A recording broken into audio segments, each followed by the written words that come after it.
আসলে একটা জিনিস খুব পরিষ্কার হয়ে যাচ্ছে যে নির্বাচন কমিশন যেভাবে কাজকর্ম করছে, তাদের এই আচরণে প্রমাণিত হচ্ছে তারাও নিরপেক্ষতা হারাচ্ছে।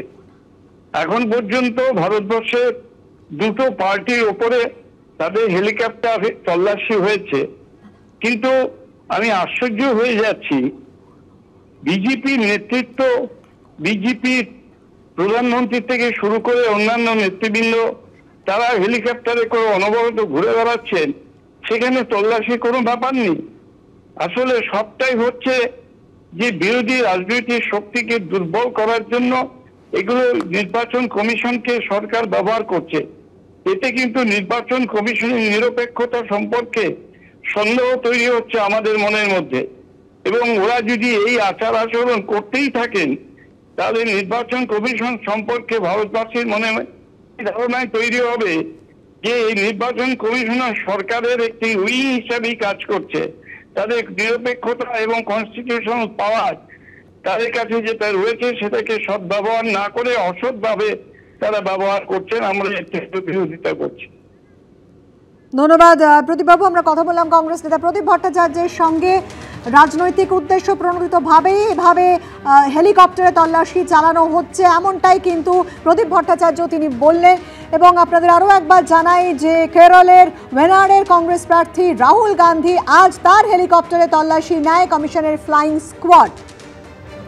নীলগিরি, তামিলনাড়ুর নীলগিরিতে পৌঁছতেই রাহুল গান্ধীর হেলিকপ্টারে তল্লাশি অভিযান চালায় তারা। কিন্তু কেন তার এই হেলিকপ্টারে তল্লাশি অভিযান চালানো হলো, এই তল্লাশি অভিযানে কিছু কি উদ্ধার হয়েছে, সেই প্রশ্নের উত্তর এখনো পাওয়া যাচ্ছে না।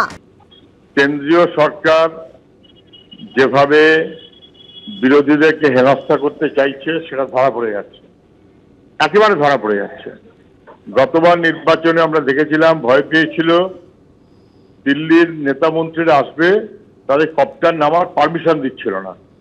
এবারে দেখছি যেমন তৃণমূল করেছিল, এবারে দেখছি কেন্দ্রীয় সরকার বিরোধীদেরকে হেনস্থা করার নানা প্রক্রিয়া করছে। এবং সেটা আমরা দেখেছি, যেমন চিদম্বরমকে মাঝরাতে বাড়ি থেকে পাঁচিল টুকরে তুলে এনেছিল, মন্ত্রীদের যেভাবে গ্রেপ্তার করেছে মুখ্যমন্ত্রীদের। রাহুল গান্ধী বিরোধী নেতা ভয় পাচ্ছে, ফলে রাহুল গান্ধীকে নিয়ে কপ্টার যখন যাচ্ছে, রাহুল গান্ধী সবারই সেই কপ্টারে তল্লাশি করছে। এটা বোঝা যাচ্ছে যে দিল্লির সরকার ভয় পেয়ে গেছে, একদমই ভয় পেয়ে গেছে। যদিও এটার সঙ্গে অভিষেককে মেলানোটা আদৌ ঠিক নয়, দুটো কারণে।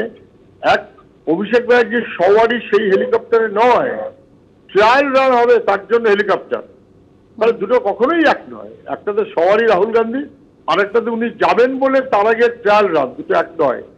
আর এটা ঠিক যে যেভাবে দিল্লিতে মুখ্যমন্ত্রী কি ঝাড়খণ্ডের মুখ্যমন্ত্রী কিংবা রাহুল গান্ধী এদেরকে ভয় পাচ্ছে, এদেরকে হেনস্থা করতে চাইছে, পশ্চিমবাংলার ক্ষেত্রে ঠিক সেটা নয়। পশ্চিমবাংলার তৃণমূলকে সঙ্গে পেতে চাইছে যাতে বিরোধীদেরকে বিচ্ছিন্ন করা যায়, তার মনোভাব। এটা বিজেপিকে সহায়ক, ফলে পশ্চিমবাংলার ক্ষেত্রে এটা নাটক ভাব, কিন্তু রাহুল গান্ধীর ক্ষেত্রে সেটাই হেনস্থার কাজ। করতেই পারে, হেলিকপ্টার চেক ইন থেকে মহা অপরাধ নয়, আমাদের গাড়িও চেক হয়। না না, রাহুল গান্ধী কেন, যে কোনো গান্ধীরই হতে পারে, মোদিরও করা উচিত বলে মনে করি আমি, কিন্তু রাহুল গান্ধী কেন? এর আগে আমি দিল্লি থেকে এসেছি, প্লেনে ওঠার আগে ব্যাগ চেক হয়েছে, নামার পর চেক হয়েছে, আমার গাড়িও চেক হয়েছে।